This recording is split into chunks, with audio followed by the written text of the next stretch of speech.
Episode 5, Sugar. Let's make some money. Oh, and a little dessert. Hello, and welcome to the History of American Food. This week, I'll be looking at how sugar became the way practically anyone could get rich in the 17th century. It had grown past being ultra-exclusive and unobtainable to being just pricey and aspirational. So pull up to your place at the table and let's dig in. Before I get going, one quick correction. I realize that in the sugar history episode, I lumped together Pliny and Dioscorides as Greeks. Yes, they both were writing and doing a million other things in the first century, but Pliny wasn't Greek. He was Roman. But considering his interests, I don't think he would have been all that mad. Apparently, there is a limit to just how much history I can juggle in a single episode and get all the details right. Sorry about that. Onward to the 17th century. During the 17th century, England had had enough with Spain throwing its money and weight around. Spain was importing silver into Europe by the boatload. Literally. Yes, literal Spanish galleon-sized boatloads of silver. This was inspiring the Spanish to go to war everywhere and was causing inflation, which screwed up the monetary situation all over Europe. England also had it in for Spain for being rigorously Catholic. The Spanish court had even embarked on yet another campaign to get rid of people who weren't Catholic enough. England went with the opposite flex to show off that the Catholic Church wasn't the boss of them by marginalizing people who were too Catholic. But to prove that the Church of England was so a real church, they also went after people who were being Protestant in the incorrect manner. Anyway, if you were English, Spain and Portugal were just the worst. England wasn't just going to sit there while they divided up the New World. England was going to get some pieces too, which is where the adventures to Virginia came in. As I mentioned last week, Spain and Portugal had been sending enough sugar back from Brazil and the Caribbean since the middle of the 16th century to make it affordable for the nobility and the wealthy, and an attainable luxury for the growing middle, well, upper middle, the merchant class. There was money to be made growing sugar, selling sugar, and making things out of sugar.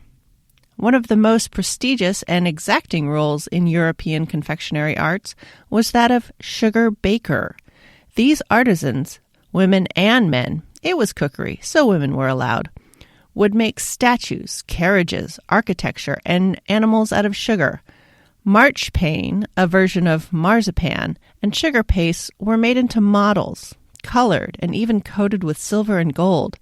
Some would even have pearls and jewels mounted in them. The most elaborate structures were meant to be ogled and envied rather than eaten. There was also a fashion of modeling sugar to appear as strips of bacon, fried eggs, cuts of meat, or whole fruits. These would be served to guests at banquets as clever jests. Even today, cunning little marzipan fruits can be found in specialty confectioners as a leftover from the heady, decorative heyday of the sugar baker. Which is where I give my quick shout-out to Julia and Suzanne Sugarbaker, owners of the design firm in Designing Women. Props to the writers for a clever last name choice that I only understood over 30 years later. Returning to the 17th century. In light of England's desire to get in on the sugar action, one goal of the Virginia adventure was to try to grow sugar. It didn't pan out. The climate was wrong, and the first groups of soldier, gold seeker, adventurer, colonists didn't have the foggiest idea of how to grow enough food, much less the will to do the work to also produce an export crop that required extensive processing. But England wasn't ready to give up. They were developing more, better, and faster ships than Spain. Claims in Virginia and New England gave the English access to some super nice masts for their growing navy. And England had taken a leap forward in the arms race with improved cannon casting and binding technology, along with specialized gunnery training for their sailors. With that, England started booting Spain out of its settlements and then completely off various Caribbean islands in both the Lesser and Greater Antilles. Because this assumption of knowledge always bugged me while reading things like Patrick O'Brien's Jack Aubrey books, aka the Master and Commander books, and a mildly embarrassing flotilla of ridiculous escapist West Indies romance novels, I am just going to lay this out real quick. The Greater Antilles are generally thought of as Cuba, Hispaniola, Puerto Rico, Jamaica, and the Cayman Islands. The Lesser Antilles are that sea curve of islands between Puerto Rico and Venezuela. Those were then further divided into the Leeward and Windward Islands. Windward is the windy side of the boat, and the lee is the other side of the boat, out of the weather. I was never able to find a good explanation of that Leeward-Windward designation back then, so I was pleased to discover that the division wasn't thoroughly settled until 1940. There is an explainer of the whole Windward-Leeward thing in the show notes. Naval navigation pedantry aside, after getting a toehold in Bermuda, England claimed Barbados and set up sugar shop. The original Arawak and Kalanogo people who had been there when the Portuguese arrived in the 16th century had been shoved off. Portugal had declined to actually settle the island and ended up using it as a pig island, that is a sort of hunt-your-own meat supply depot, until they abandoned it in 1620. Where do you think the swimming pigs of the Caribbean come from? The English arrived, flag in hand, in 1625 with a mix of colonists. Some were people who had paid their way up front, and the rest were indentured servants. That is, people who signed up for a set number of years of service to pay for their passage. And, as is often done in colonizing operations, they were promised a small plot of land if they fulfilled their contract instead of ducking out early. The first shipments of English-made sugar arrived in London in 1627, and the rush was on. As the 17th century progressed, benefits to England and its colonies went beyond the sugar itself. Sugar colonies solved a variety of problems pressing the English, and the sugar money supercharged the British economy. The benefits included the following. First, Britain was happy that it was no longer sending good English silver to Portugal and Spain to buy sugar. Second, England could hold on to even more good English silver by using that sugar byproduct, molasses, to make rum. No longer did England have to buy brandy from France, which uses fruit sugars as the base, for their parties, punch bowls, and sailor grog rations. I mean, they still bought brandy, but now they didn't have to.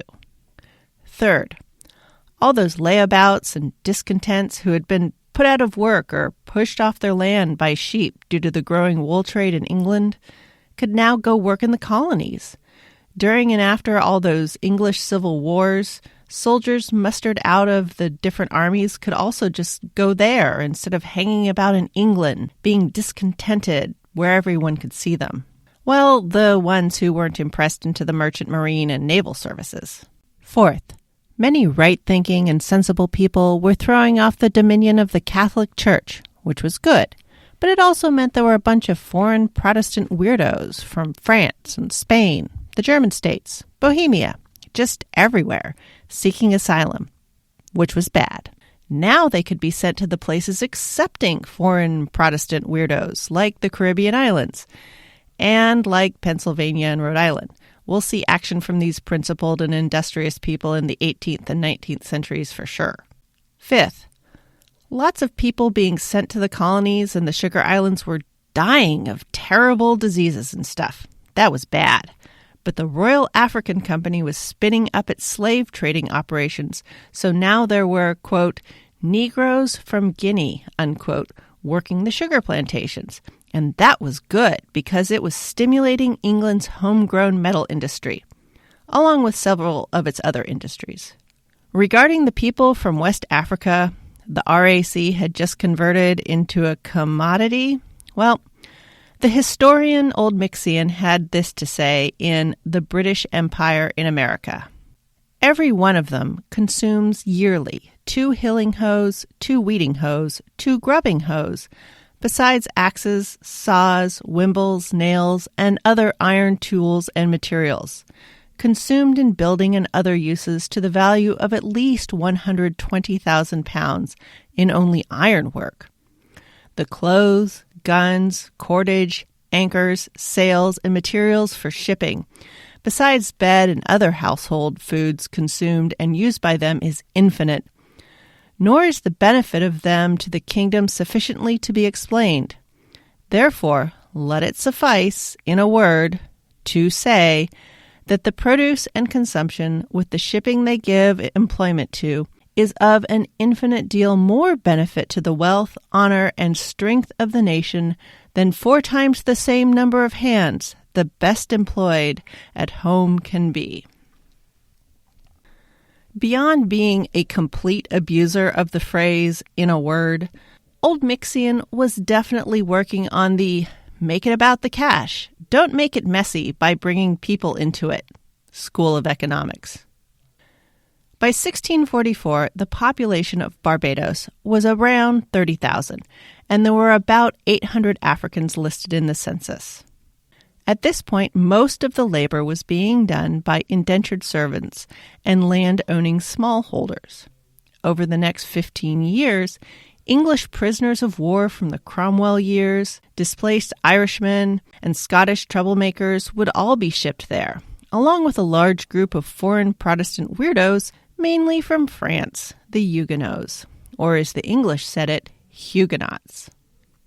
With all these people rapidly moving into the Caribbean from England and elsewhere, the British Atlantic colonies started to have new, hungry, much closer markets for their produce that were, importantly, not Spanish.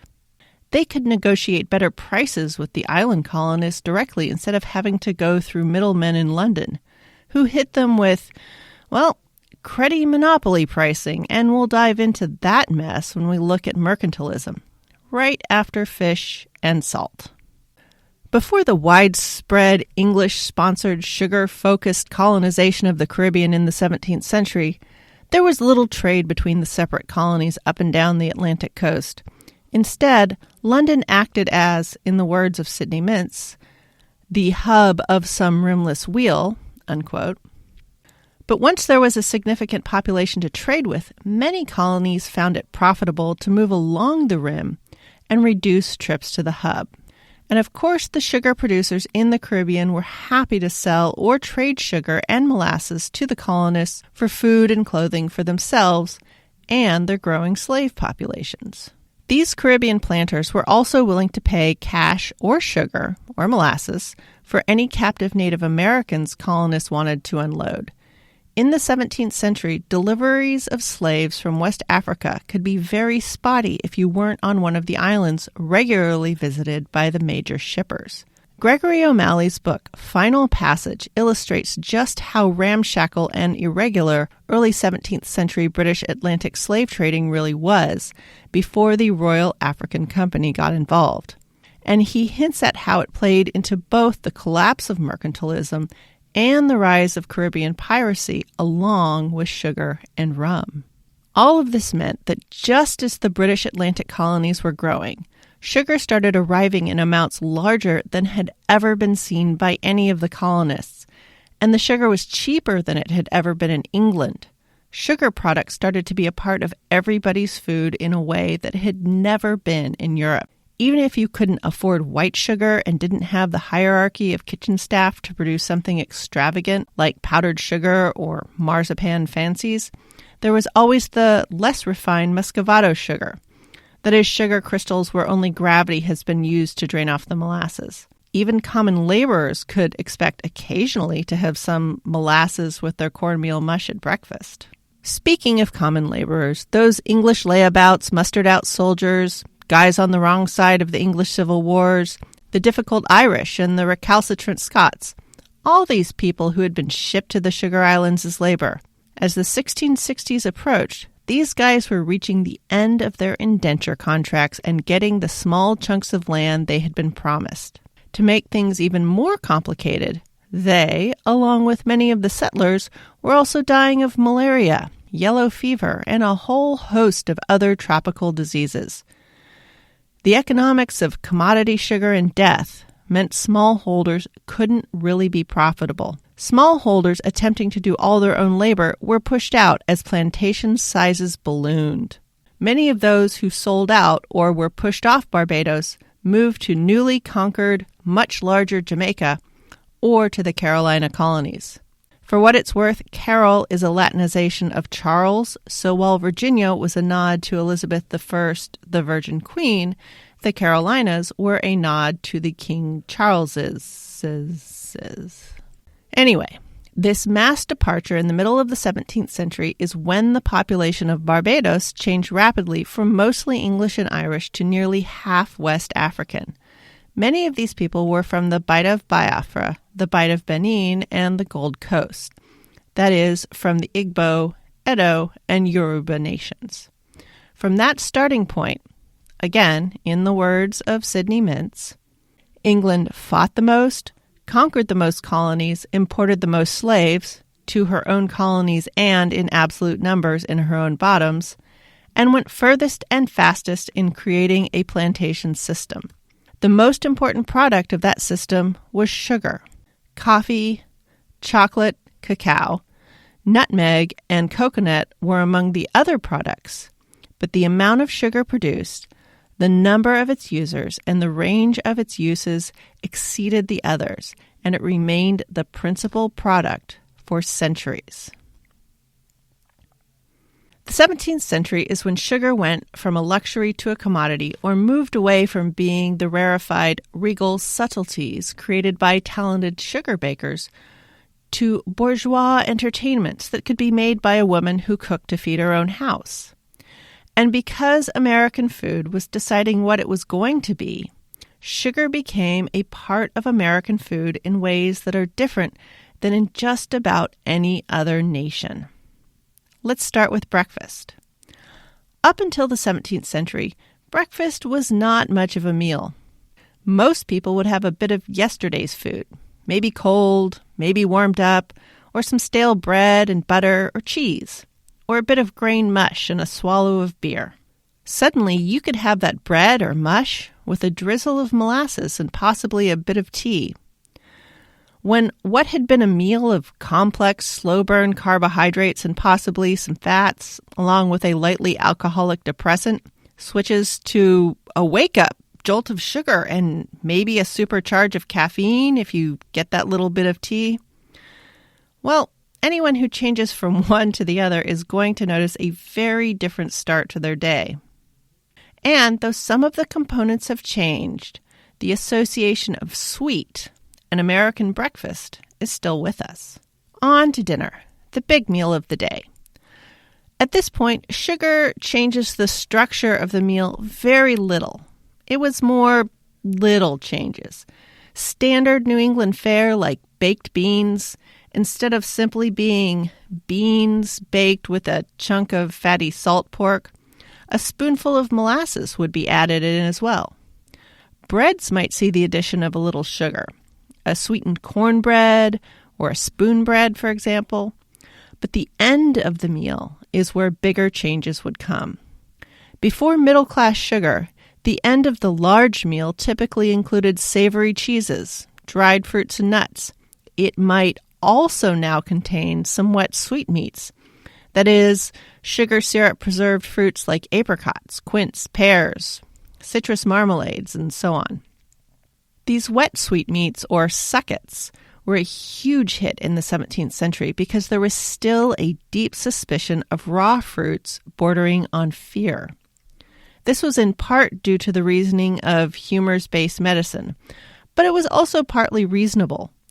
Gorging on raw fruits can cause loose bowels, which was a frightening sign of sickness to people then, particularly in young children where dehydration can cause shock and sudden death, especially when the causes of shock and the basic things you need to do to cure it were poorly understood. The likelihood of young children overeating raw fruit was pretty high, especially when a given fruit only appeared for a few weeks of the year, and young children could easily pluck it from bushes or trees with their own grubby little hands. Using cooking and sugar to preserve these fruits rendered it both safe and a fancy food, so fruit conserves were all the rage in the 17th century. Sugar would also start to transform sweets and celebration foods. Something like an apple dumpling, which was an apple wrapped in a flour or rice paste and boiled until soft, might now be jazzed up with a lump of sugar stuffed in the core. And pies of apple or pumpkin or sweet potato could get that little extra something from sugar. And because sugar was still considered special, it was also mixed with other spices thought of as special, which leads us to curiosities like pepper cakes. Pepper cakes typically contain a mixture of spices. Some do contain black pepper in combination with other spices, but more recipes don't contain any black pepper. Instead, they often contain things like allspice, which was also known as Jamaican pepper, or grains of paradise, which was known as African pepper. In fact, anything that had a warming aspect to it was often considered a pepper, which creates all this confusion. Thus, a pepper cake might just contain cloves, ginger, allspice, and cinnamon, and no black pepper at all.